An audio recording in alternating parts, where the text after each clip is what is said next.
You're welcome.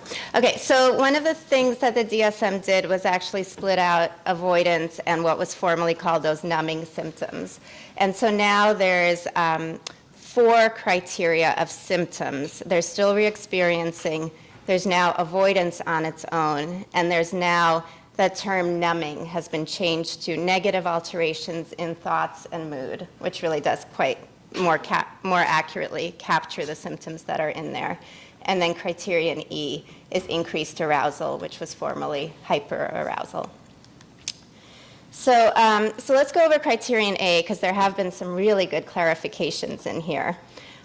So the person was exposed to death, threatened death, actual or threatened serious injury, or actual or threatened sexual violence, which is kind of new phrasing and actually clarifies some vague, weird phrasing that was in there before.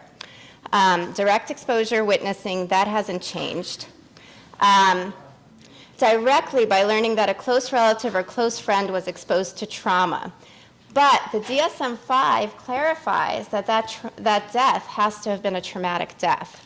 Because what was happening before in DSM-4 was that wasn't clarified, and all these large epidemiological studies, people would be marking, oh yeah, I had a close relative die. But turn out it was like their 90-year-old healthy grandfather. And that really isn't in the spirit of a traumatic event. And so that was kind of doing strange things to epi rates of exposure to trauma of PTSD symptoms. So that's been clarified, that it actually needs to be a traumatic death. When we get to preschool subtype, we'll see that that is not there, which is, of course, understandable, that if a preschool child loses their parent under any circumstances, that should count as a trauma. So the next criteria for a traumatic event is it can also be repeated or extreme indirect exposure to aversive details of an event. So for example, there's people who work mortuary service in combat who are constantly seeing body parts, bodies that are, horrifically injured. Are they in danger? No. Is this body in danger when they're seeing it? No. But we do know that they can develop PTSD from doing that kind of work over time. So this is actually really helpful to those of us who work at the VA, and I'm sure in lots of other settings with trauma. What I do for the National Center for PTSD is actually run a consultation program for all VA providers who have any question about PTSD.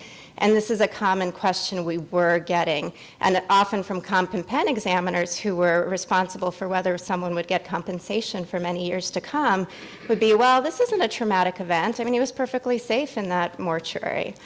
So it's really nice that that's been clarified. And I think, when I get to data on epi rates, they're pretty comparable, DSM-4, DSM-5. There's no major differences in epidemiological rates of PTSD from the field trials.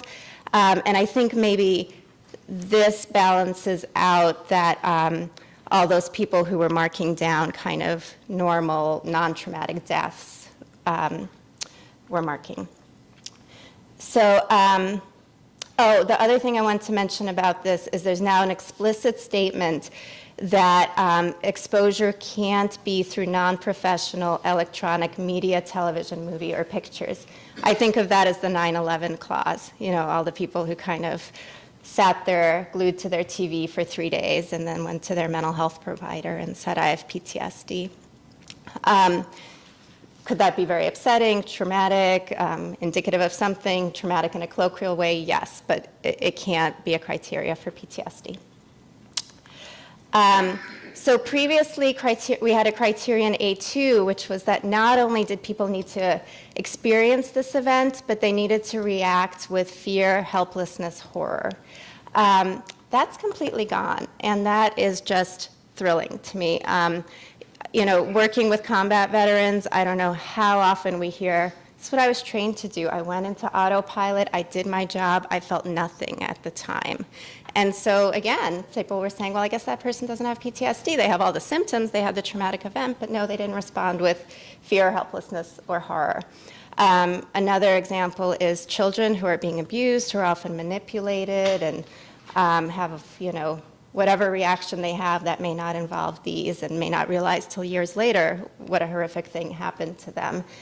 So it's really nice to have that A2 just gone. So B really hasn't changed much. This is the intrusive symptoms, and they pretty much stayed the same. It could be intrusive memories, nightmares. It could be dissociative reactions. I think there's a little bit more clarification now that those could be very brief or very long. It could be complete loss of consciousness, or they could be just sort of an out-of-body experience. I think this kind of helps people understand what a flashback is, which I think can be a confusing symptom. Intense or prolonged distress should be there, and marked physiological reaction at these reminders. And someone only needs 1 of 5 of these, and this hasn't changed. So this is a whole new, that this is all on its own, is the avoidance. So now people have to have either avoidance of trauma-related thoughts or feelings, or avoidance of trauma-related external reminders. We're using the DSM-5 criteria in my clinical trial right now, and this is popping some people out, because if you don't have one of these 2 symptoms, you can't meet this criteria. Whereas before, it was always kind of a pretty long menu in each criteria to choose from. But the thinking was that this avoidance is so hallmark to PTSD. And PTSD, many of the symptoms overlap so much with so many other disorders, dissociative, anxiety, depressive disorders, that if you really don't have one of these hallmark symptoms of avoidance, it likely is something else. But we are encouraging people to think, sort of, if someone's maybe minimally avoiding, but only because they have a safety behavior, like they'll only go somewhere with someone, or under very, certain circumstances where they're just white knuckling it, sweating, we could think about that in a way as avoidance as well. So this is the other new Criterion D, negative alterations in cognitions and mood, and you need 2 of 7 of these. So inability to recall key features was always there. Persistent and often distorted negative beliefs and expectations about oneself or the world. So that's technically not a new symptom, but before it was foreshortened future, which is also a cognition, but much more limited. So this really clarifies it, and now can encompass kind of those cognitions we often hear in treatment with people who've been through a trauma, such as, from combat, sometimes it's I'm evil, I'm bad, if people knew what I did, no one would love me. Or sometimes it's the world is dangerous, and, men are never to be trusted. It's these very distorted, exaggerated world beliefs that are really impairing them. Persistent or distorted blame of self or others for causing the traumatic event or resulting consequences, that's brand new. And that's one of the 3 new symptoms. Persistent negative trauma-related emotions. So fear, horror, anger, guilt, shame, that's another new one. Before we had guilt as a, possible kind of, optional symptom in the CAPS in the diagnostic interview, but now here it is actually in there as one of the symptoms because of those phenotypes we're now aware of. Markedly diminished interest, that was always there, feeling alienated from others. That the wording is changed. Constricted affect, persistent inability to experience positive emotions. Before it was restricted affect, and it sort of didn't specify. So then it was a little bit confusing because I was like, well, this person feels really bad all the time, but that's not totally constricted because they have this range of how bad they can feel. So now it's been clarified that that's actually positive emotion. So Criterion E, alterations in arousal and reactivity. 2 out of 6 symptoms are needed. Irritability or aggressive behavior. So what's new here is it used to be irritability and anger. And the committee felt that this was kind of vague, that they wanted more of a behavioral anchor. And so they put in aggressive behavior. I'm way gung-ho for DSM-5 PTSD criteria, but I have my reservations on this one, and I'll tell you why briefly, which is that there is, across many studies of both Vietnam-era veterans, OEF veterans, there is data that aggression is higher among veterans who have PTSD than veterans who don't. there's really no comparable literature in the studies of civilians, of other, or non-veteran civilians, of other trauma types. So that seems to be kind of a leap. The other thing is that more recent studies are taking a much more nuanced and sophisticated view on this relationship between aggression and PTSD. The work of Eric Elbegin is really useful if you're interested in this. And what these studies are showing is that when you account for other factors, like other Axis 1 diagnoses in DSM-4, other substance use, and actually a lot of just external factors like is the person stable financially? Is the person employed? Does the person have housing? All those kind of risk and protective factors, if you add them to the model, the role of PTSD becomes minuscule or sometimes not significant. And so my concern with having aggression here is that then it becomes kind of a hallmark of PTSD and kind of further, stigmatizes potentially people who have the disorder. So if there's anything I hope goes away in future iterations, it's that. Self-destructive or reckless behavior is new, and this really captures, kind of that symptom of people who get into more abusive relationships, or people who say the only time I feel alive is when I drive 100 miles an hour on my motorcycle with no helmet, or maybe I'm doing that because I don't care if I live or die. This captures kind of suicidal gestures and behavior as well. Hypervigilance, exaggerated startle, problems in concentration, and sleep disturbance were all there before. So just as before, the symptoms need to last for more than a month. It needs to be at least a month after trauma, cause significant distress and impairment, and not due to medication, substance, or illness. So we have a new subtype of dissociation. So you can say PTSD dissociative subtype.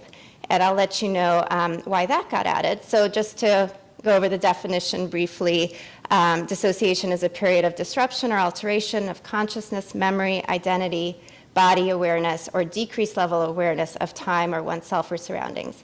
There's really two types: derealization, feeling like what's happening to you isn't really happening, it's not really real, or depersonalization, feeling outside of yourself, or like you're not really there or really real. And dissociation is on a spectrum. Some would say we all dissociate when we're driving. We're like, oh, I already made it to this exit. So it's kind of it becomes a clinical concern when it impairs functioning or safety. So what we're finding out is that about 15 to 30% of those with PTSD have this kind of clinically meaningful dissociation. That it's more common after prolonged or repeated exposure to trauma, such as sexual abuse, child abuse, torture, possibly as a coping mechanism. People dissociate during the trauma and then they continue to do so. In studies of the general population, if you look at just who dissociates, rates of PTSD are much higher among those people than those who don't dissociate, and there is some evidence of genetic susceptibility.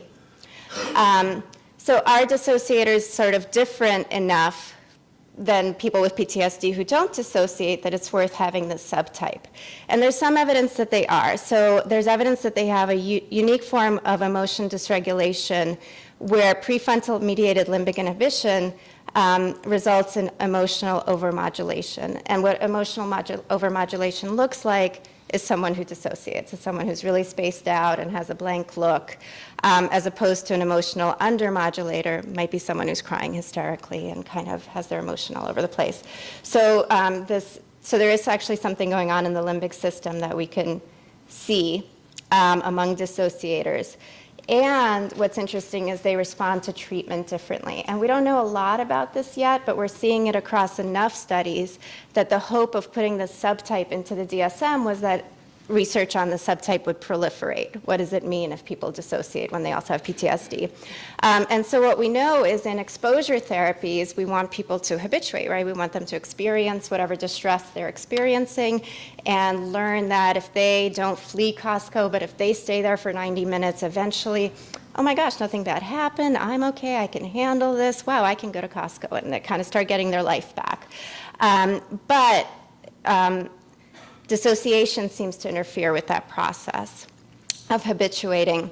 We're also seeing there's a treatment now that's getting some traction and some good evidence behind it called STARE, which is kind of a two-part treatment for very complex PTSD. And people who dissociate seem to be doing better in that treatment than some other options. And what we know is cognitive processing therapy, one of the two treatments the VA is rolling out for PTSD that has a very strong evidence base. There's actually two versions of it. One where you write the trauma account with the idea that the person emotionally processes the trauma as they're writing about it, and one where you don't. And it seems like most people kind of do the same, whichever version they get, but people who dissociate seem to do better if they do that trauma account. So that's it. That's all we really know so far, but it's promising enough that hopefully this new subtype will open up lines of new research. Also, there's greater symptom severity, chronicity, functional impairment, and suicidality among dissociators. So a little bit more there too. So to have this dissociative subtype, someone has to meet full criteria for PTSD, also experience high levels of depersonalization or derealization, and these dissociative symptoms can't be due to substance use or a medical condition. Another new feature of the PTSD diagnosis is you could specify delayed expression, which is really nice. So it's someone where they experience a trauma, but they don't meet full criteria for at least 6 months. So they might have some symptoms in that period, they might have no symptoms in that period. But this has been another, I think, big source of confusion in the field.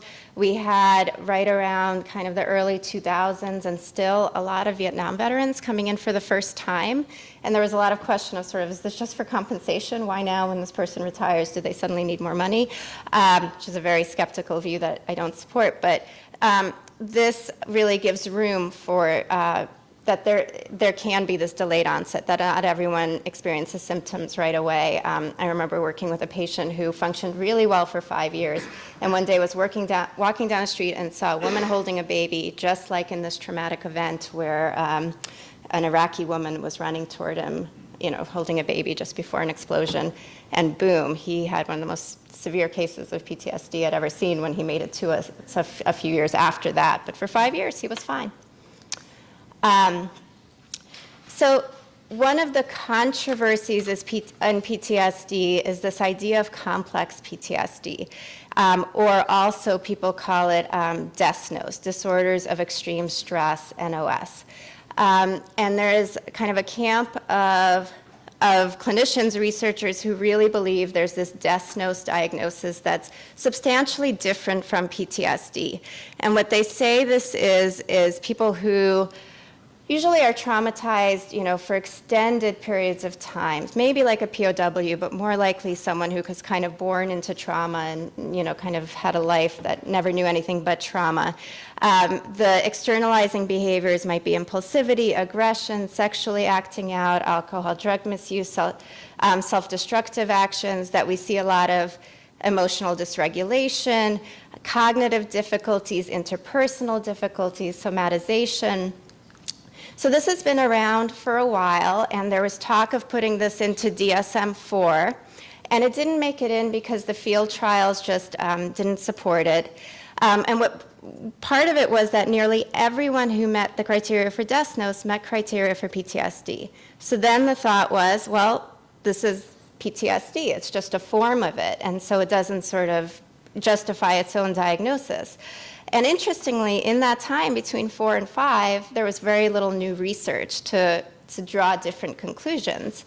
And given that the DSM-5 took this very conservative approach, there just wasn't enough to add this DESNOS diagnosis. But having said that, the hope is that the new DSM-5 criteria really account better for this new presentation. So So a lot of those kind of complex symptoms have made their way into the criteria, like the self-blame, negative mood, aggressive behavior, impulsive behavior, the self-destructive behavior, relationship difficulties, that was there, and certainly the dissociative subtype. So it was kind of a compromise. But as you'll see when we get to ICD-11, they actually are proposing this subtype. So just to summarize briefly, we're no more Criterion A2. We have 4 clusters instead of 3, 3 new symptoms, no symptoms removed. One thing I haven't stressed yet is that there's now more emphasis in the language in the DSM-5 that all of the symptoms had to have begun or worsened after the trauma. So for example, sleep difficulties, concentration difficulties. When we used to interview patients for these, it wasn't always clear. They might have had these before, and but we'd mark it as a symptom. Now we really have to work to understand whether those really began or worsened after the trauma to make sure to code them as a PTSD symptom. There's a new dissociative subtype, and we'll talk about the new preschool subtype.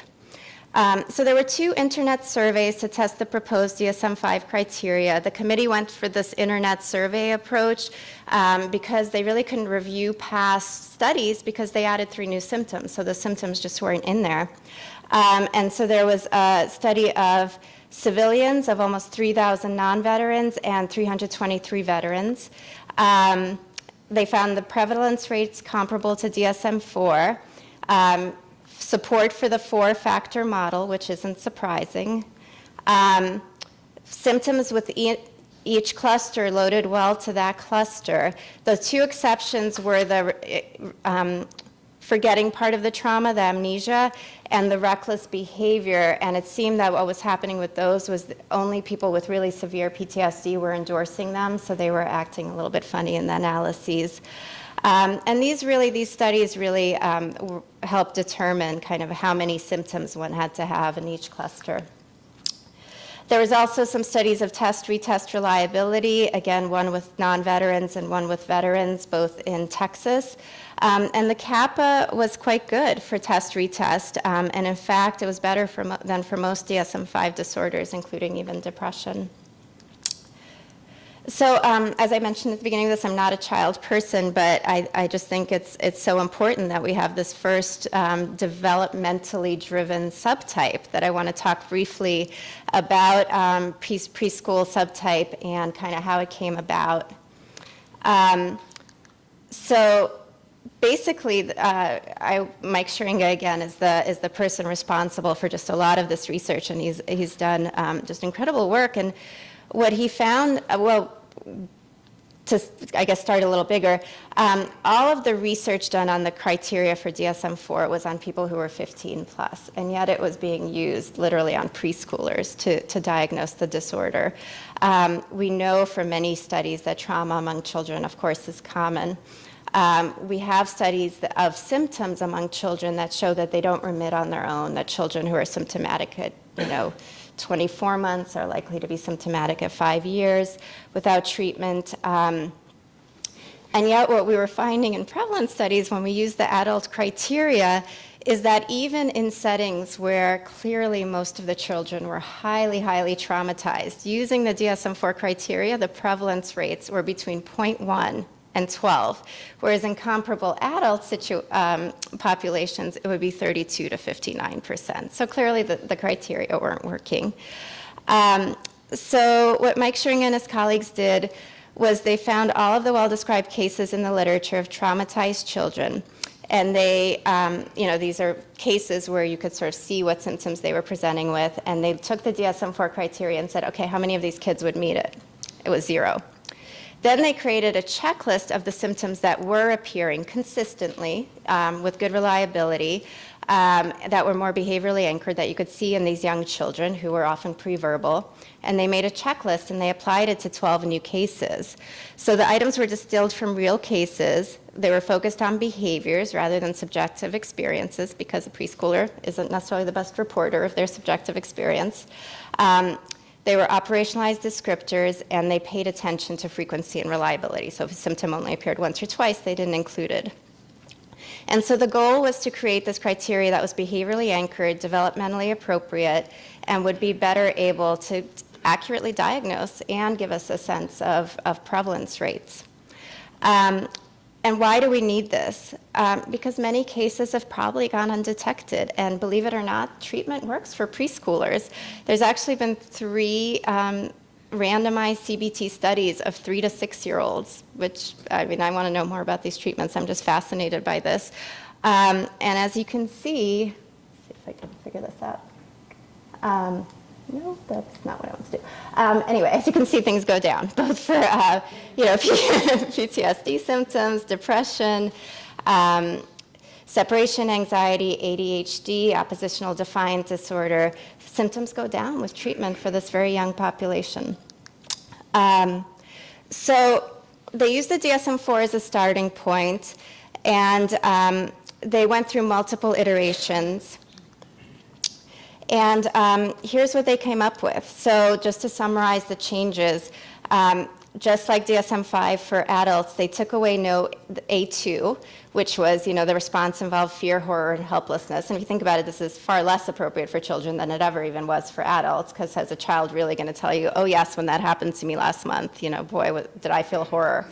And then they took away under B, that the intrusions have to be linked to distress, because what they were finding was that children would have intrusive symptoms, but sometimes they talk about them very neutrally, like just tell some random grown-up, oh yeah, my dad beats my mom, or sometimes they would talk about it with kind of excitement, or that the way children experienced intrusive symptoms was all across the board.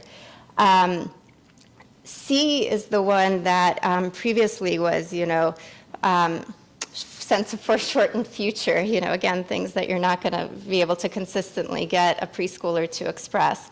And so they made it just 1 symptom instead of 3, and they removed inability to recall important aspect, foreshortened future, things that just weren't developmentally appropriate. And to D, under anger and irritability, they added severe tantrums. And then, so what we got was otherwise reasonably consistent with the adult criteria, but it's worth noting that under A, which is, life-threatening event, things that involve losing a caregiver or the caregiver experiencing a trauma counted much more easily than they would for an adult, which of course makes sense because the child is so dependent. There was also some language that was changed. So diminished interest in significant activities, what's significant for a 2-year-old. So play, social interactions, diminished interest in those were added. Feeling of detachment was replaced with increased social withdrawal. And so across C and D, only 1 symptom is needed. They could either be avoiding or they can be withdrawn and any of that. And so Sharinga did some reviewed studies, including their own studies, and they looked at the DSM-4 criteria in these studies and DSM-5 criteria. And as you can see, the middle column with DSM-5 is always higher. They identified more cases. If you look at the bottom 2 studies, the last column, misclassified, is people who were not diagnosed with PTSD using DSM-4 criteria. They actually had quite a few more symptoms, 6.4 or 7 more symptoms using the DSM-5 criteria. The convergent validity, the kids who were being diagnosed with PTSD was consistent with parent report that they were, really suffering, and their heart rate elevated when they talked about the traumatic memory, whereas kids who didn't have PTSD, their heart rates did not increase. Kids with PTSD had more symptoms than kids without, but we still need more studies to discriminate from other disorders, which is true for adults too. There is, PTSD is a tough disorder because their symptoms do overlap with so many others. So now prevalence rates with this new criteria look more like those for adults, which was the hope. So And so what about children that are not preschoolers and not yet adults? Very little research on 7 to 12-year-olds. So for now, it's a little bit of a toss-up about what to do, but hopefully there will be more research to drive what happens in future editions of the DSM. So I'll talk about adjustment disorders quickly because there's not too much to say about these, but there has been some clarifications from previous versions of the DSM. So it's emotional behavioral symptoms in response to a stressor. Symptoms began within 3 months of the stressor, so that's important. If symptoms began 5 months later, 6 months later, you can't do a diagnosis of an adjustment disorder. The symptoms are clinically significant, so there has to be significant impairment or marked distress that's out of proportion to what happened. It can't just be, I'm upset, which of course people get to stressors. It can be diagnosed with any other disorder just about. So you can have OCD and something happens and you can have an adjustment disorder, but it can't just be an exacerbation of the OCD. It can't be normal bereavement, and it can't persist for more than 6 months after the disorder. So there's this very intriguing diagnosis that we sometimes see in veterans' charts called chronic adjustment disorder. Can't really do that with DSM-5 because those symptoms can't last more than 6 months. Can be with depressed mood, anxious, mixed, with disturbance of conduct or unspecified. And this is the #1 disorder we actually see in outpatient mental health is adjustment disorder. I think something like up to 50% of diagnoses are adjustment disorder. It often accompanies a medical diagnosis or medical illness, and it can be diagnosed with other disorders. We have this new NOS type category, other trauma and stress-related disorders, and this is a big help to PTSD because we didn't really have subthreshold PTSD before. You'd have to do anxiety NOS, which really didn't capture the spirit of that this person is suffering from trauma. But now we do because of this new category. And so it could be subthreshold presentations that have functional impairment.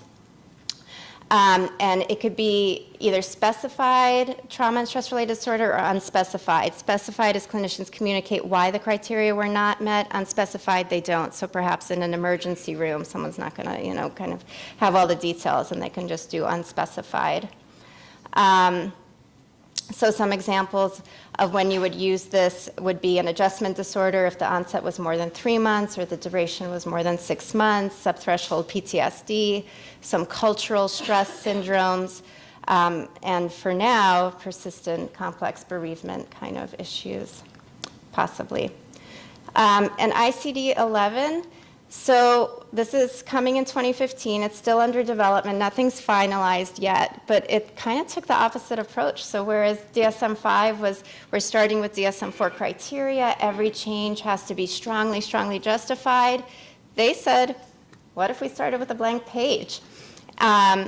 And they came up with something radically different. So first, there's no trauma exposure requirement. There's no Criterion A. Because what they're saying is if you have these other symptoms, the way they're wording them, then it's obvious that you have experienced a trauma. So we don't need to explicitly say that. And then they only have 4 symptoms. So they said, what is the hallmark of PTSD? Well, re-experiencing. So you have to have at least one re-experiencing. You have to have a symptom of re-experiencing. Avoidance, so you have to have some avoidance. A heightened sense of threat, so you have to have that. Which goes back a little bit to the fear-based criteria, and that's what the DSM-5 camp is kind of criticizing these guys a bit because they're saying, well, you're not taking into account all these other presentations of PTSD. And then the 4th symptom is actually functional impairment. I'm like, which, that could be kind of broad. So their thinking was, we just want to capture the symptoms that distinguish from other disorders. We know that brief screening measures work really well, actually. Their rates are pretty good when you compare to full diagnosis. And so why have, something like, I guess there's something like over 300,000 permeations of the 20 symptoms that could lead to PTSD. They're like, that's too complicated, when maybe we could do it with 4. Because comorbidity is so common, and so they want to differentiate. And because they're saying, yeah, sure, we'll get a lot of subthreshold cases, but we know that subthreshold PTSD is often associated with functional impairment, so that's okay. They do have complex PTSD and a prolonged grief specifier. I haven't seen the symptoms to these yet. As I said, this is all still under development. So there is concern of sort of how are you going to differentiate complex from, regular PTSD. So we'll see. But there will certainly be lots of interesting comparisons to follow. I think this will be one of the most radical departures between the DSM and the ICD. So that's what I have to share with you today. Thank you.